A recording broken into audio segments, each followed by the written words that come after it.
the little things. A little girl who much preferred the look of 3 pigtails to 2 and who loved the way wet sand squished between her toes walked down the dock the day after a mighty storm. There on the beach were thousands of sea stars washed ashore by the violent waves. She raced to one and tossed it back into the ocean.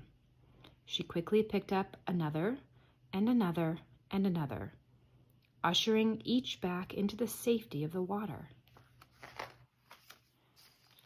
Just then, an old man who had the habit of misplacing his glasses and who also loved the way wet sand squished between his toes came by. "What are you doing, little girl?" he asked. "What do you mean, what am I doing?" shouted the girl who liked 3 pigtails in the sand between her toes. She also had a strong sense of self.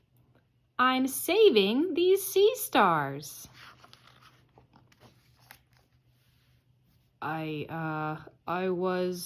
The old man was taken aback. "It's just there are so many sea stars. What's the point? You won't be able to save them all." "Of course I can't save them all," replied the little girl. She carefully tossed another sea star into the ocean. "But I saved that one, didn't I?" The old man had to admit the little girl had a point. He picked up a sea star and placed it back in the water. Later that day, the old man headed to the animal shelter with his grandson, who liked butter on his noodles and brightly colored shoelaces. "What are we doing here, Grandpa?" asked the little boy. "I'm going to rescue a dog," the old man replied. The boy looked around. There were many animals who needed rescuing after the storm. "Taking home one dog isn't going to make much of a difference," he said. "That may be so," his grandpa replied, "but it sure will make a difference to this little guy, don't you think?" The little boy had to admit his grandpa had a point. The next day, after a lunch of buttered noodles, the boy headed to his neighbor's house. There lived an elderly lady who had once been a professional dancer and who loved butterflies. "I'm here to clean up your garden," the little boy said to the elderly lady. The storm had torn up her flower beds and tossed garbage all over her yard. "That would be lovely," replied the elderly lady, doing a graceful plie. As the little boy worked, a teenager who listened to classical music very loudly on her headphones and who just couldn't be bothered happened by. "Hey, kid," she said, taking off her headphones. "What are you doing?" "I'm cleaning up this lady's yard," he replied. "Look around, kid. The storm messed up this whole block. What's the point of cleaning one yard?" asked the teenager, even though the kid was doing a good job. Not that she'd ever say that to him. The elderly lady chimed in. "This little boy has done more than just clean my yard, young lady," she said. "He has lifted my spirits. You could learn a thing or two from him."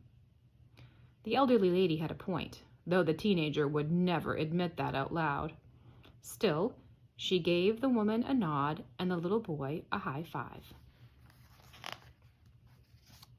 The next morning, the teenager packed an extra lunch and gave it to the homeless man outside the coffee shop, even though she knew there were many in need of a meal. Then, a little girl with one missing tooth and another wiggly one took all the money she'd received from the tooth fairy and gave it to charity, and she wiggled the other tooth to help it along. The little girl's mom, who made scrumptious cupcakes, gooey brownies, and mouth-watering cookies, along with some equally delicious gluten-free options, quickly organized a fundraiser, which inspired a young man with a great sense of style and some real acting chops to volunteer at the school, which moved a whole class of students to donate their time to fix up a house that had been damaged by the storm, which led to more ideas, more generosity, more kindness, and more action. Not too long after that, another storm moved through the town. The next morning, the little girl with 3 pigtails raced to the end of the dock, only to find